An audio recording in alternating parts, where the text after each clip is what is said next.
Who wins? Everyone lose. Everyone lose. No one wins. My house was burned at 5 o'clock in the morning. I never have in my mind or in my heart or in my head that the Muslim people will be attacked by the Christian. I never imagined that before. Honestly, all Muslim never thinks about that. But that is the big questioner for us, why it happens. We do nothing for Christian people. Ambon, capital of the fabled Spice Islands, which once provided the world with highly prized nutmeg and cloves.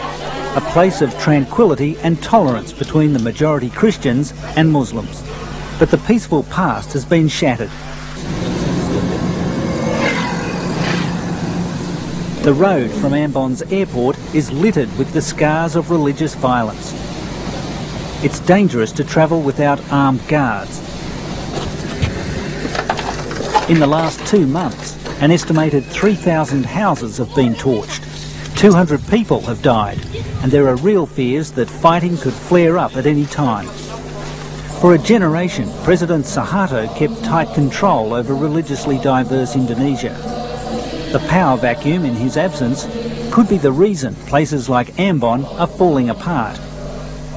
The question is whether what's happening here signals a deadly breakdown between religions. The village of Benteng Atas is the latest flashpoint. We arrived to find the smouldering houses of Muslims. Revenge, according to Christians, for a Muslim bomb attack. They are evil. They want to start an Islamic state. They want to change the province into an Islamic country.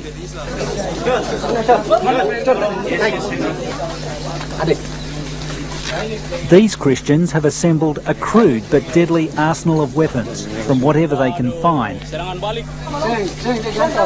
Across a no-man's land of burnt-out houses are their rivals, the Muslims. The Muslims are suspicious of all outsiders. We are told we can't enter their stronghold.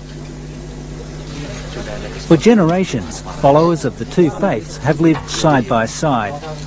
Now neighbours have become sworn enemies. Without notice, the rampage begins again.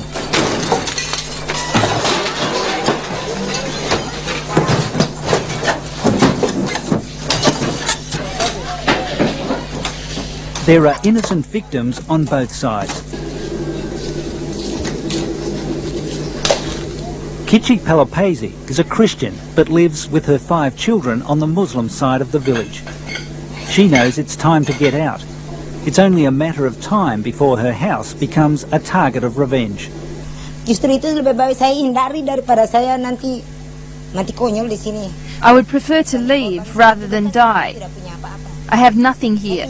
I had a small business, but it stopped because of the rioting. These are Muslim refugees who have already fled to Ambon's Grand Mosque. There are almost 3,500 people living here. Many originally come from the island of Sulawesi, settling on Ambon as trans-migrants during the 1980s. They were promised a place of harmony, not a place of hate and revenge. All these people are homeless, their houses have been burned. We're here without jobs, without money, and there are many children to take care of. It's difficult.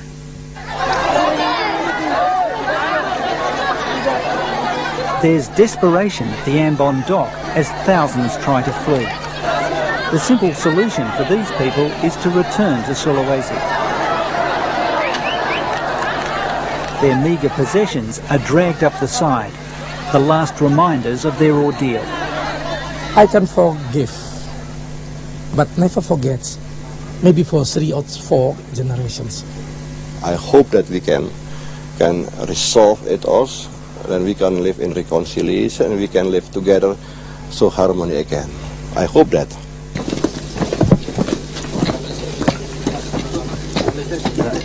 The arrival of 3,000 fresh troops has had little effect in stopping the violence. In Ambon City, Marines patrol the worst affected neighbourhoods, those where revenge attacks have taken place and where violence is ready to boil over again. This is the religious battle line. This church behind me is full of refugees, people who fled the violence. This is the no man's land which separates them from their Muslim neighbours. The devastation here is almost complete.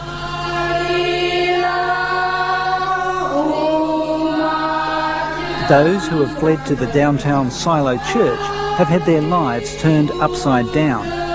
On 2 consecutive nights, the church was bombed as fighting raged on the street outside. As the death toll rises, Ambonese society is becoming increasingly divided. The majority Christian community has been accused of ethnic cleansing, the Muslims of declaring a holy war. Unless the government and its troops can halt the violence, there are fears that a nation in social and political turmoil could simply blow apart. The message is loud and clear to President B.J. Habibie as he heads towards crucial general elections in 3 months' time.